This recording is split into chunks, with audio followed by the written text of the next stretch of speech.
Welcome to the Slop Farm. Enjoy the video. You begin by checking inventory and defining an early goal. This focuses decisions. Count books, staff, and coins, and note growth targets like $50 or 20%.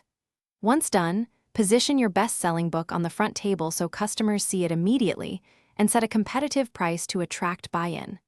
Make sure to hire or assign one staff member to manage the counter. Staff speed converts visits into sales faster. These first actions shape daily momentum and reduce wasted restocking later.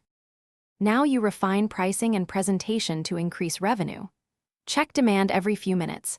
Raise price by 10% on fast sellers to boost profit and drop slow sellers by 5% to move inventory.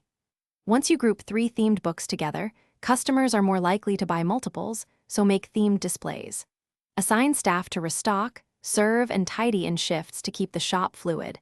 Efficient staffing reduces lost sales. Make sure to monitor cash flow so you can reinvest smartly. You finish the day by investing in upgrades and confirming objectives. When cash reaches $100, buy a shelf or staff speed upgrade to compound growth.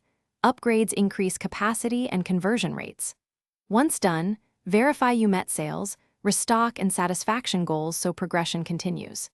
If sales stall, check popular tags and recent purchases to find mismatches, then swap displays or tweak prices accordingly. One quick troubleshooting tip. If foot traffic drops,